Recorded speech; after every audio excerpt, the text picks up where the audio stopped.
रतन टाटा का सफर उनकी दूरदृष्टि और दृढ़ निश्चय का प्रमाण है। उन्होंने अपना करियर टाटा स्टील के कारखाने से शुरू किया। इस अनुभव ने उन्हें समूह के कामकाज की गहरी समझ दी। 1991 में उन्होंने टाटा समूह की कमान संभाली। वह एक युवा नेता थे जिनके सामने स्थापित व्यवसाय थे। उनके शुरुआती फैसले समूह के भविष्य को आकार देते। उनकी पहली चुनौतियों में से एक थी NALCO को संभालना।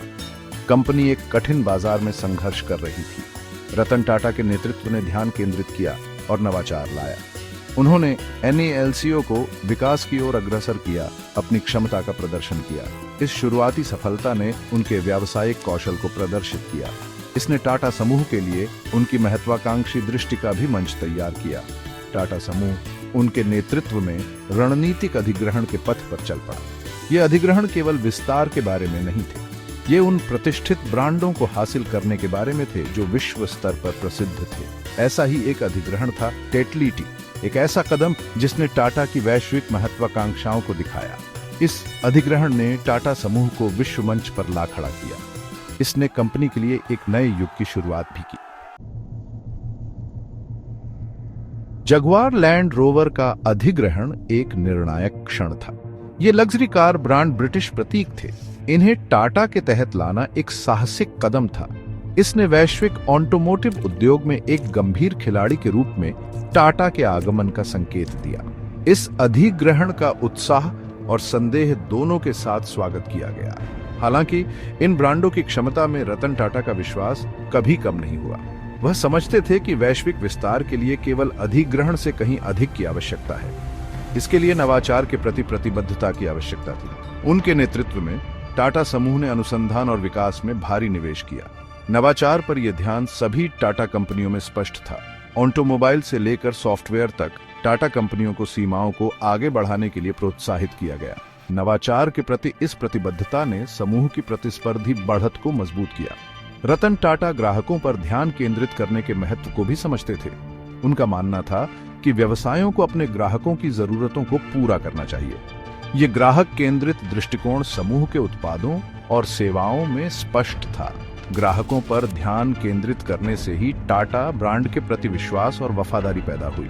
यह विश्वास आने वाले वर्षों में अमूल्य साबित होगा। रतन टाटा का नेतृत्व व्यापार से परे विस्तारित हुआ। वह नैतिक आचरण की शक्ति में विश्वास करते थे। उन्होंने टाटा समूह के भीतर कॉर्पोरेट सामाजिक जिम्मेदारी की एक मजबूत भावना पैदा की। टाटा ट्रस्टों ने उनके मार्गदर्शन में इस प्रयास में महत्वपूर्ण भूमिका निभाई। उन्होंने शिक्षा, स्वास्थ्य सेवा और गरीबी उन्मूलन सहित विभिन्न सामाजिक कारणों का समर्थन किया। समाज को वापस देने पर यह ध्यान टाटा समूह की एक परिभाषित विशेषता बन गई। इसने उपभोक्ताओं और निवेशकों दोनों को समान रूप से प्रभावित किया। लोगों ने टाटा समूह को न केवल एक लाभ संचालित संस्था के रूप में देखा, बल्कि एक ऐसे संगठन के रूप में देखा जिसके पास दिल है। नैतिक आचरण के लिए इस प्रतिष्ठा ने टाटा ब्रांड को और मजबूत किया। इसने भारत में कॉर्पोरेट सामाजिक जिम्मेदारी के लिए एक नया मानक स्थापित किया। बाजार ने रतन टाटा के नेतृत्व पर सकारात्मक प्रतिक्रिया दी। टाटा समूह का वित्तीय प्रदर्शन बढ़िया रहा। नैतिक आचरण के प्रति समूह की प्रतिबद्धता ने उपभोक्ताओं को प्रभावित किया। उन्होंने टाटा ब्रांड को विश्वास और विश्वसनीयता के प्रतीक के रूप में देखा। यह विश्वास ब्रांड लॉयल्टी में बदल गया। इसने भारत के सबसे सम्मानित व्यावसायिक घरानों में से एक के रूप में टाटा समूह की स्थिति को मजबूत किया। रतन टाटा के विजन ने टाटा समूह को बदल डाला। उन्होंने एक समृद्ध इतिहास वाली कंपनी को लिया और उसे वैश्विक क्षेत्र में आगे बढ़ाया। उन्होंने नवाचार को अपनाकर, ग्राहक पर ध्यान केंद्रित करके और नैतिक सिद्धांतों पर कायम रहकर ऐसा किया। विनम्रता और ईमानदारी से चिह्नित उनकी नेतृत्व शैली ने उन्हें सम्मान और प्रशंसा दिलाई। उन्होंने टाटा समूह पर एक अमिट छाप छोड़ी। उन्होंने विश्वास, नवाचार और सामाजिक जिम्मेदारी पर बनी एक विरासत का निर्माण किया।